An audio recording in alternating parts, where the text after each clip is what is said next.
Using the keys supplied with the printer, remove the lower back panel. Remove the 4 outer screws on the AES vacuum box.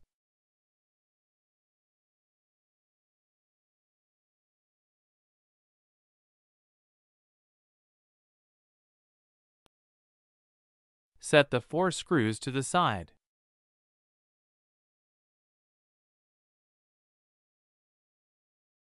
Be careful lifting off the cover, as there are wires connected to this assembly.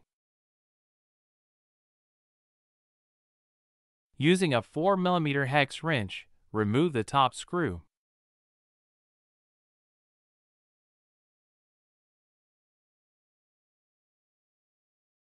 Remove the filter from the housing.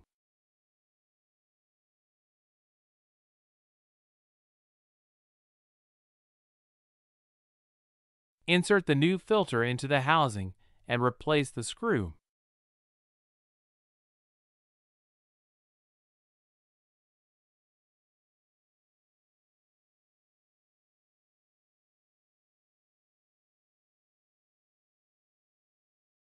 Install the cover, being careful not to damage any wires.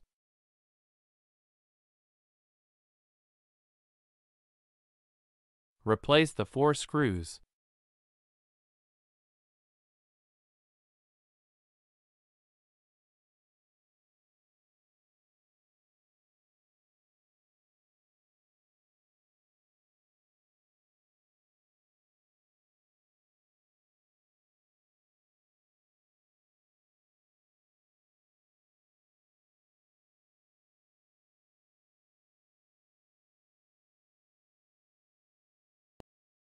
Reinstall the back cover and use the key to lock it.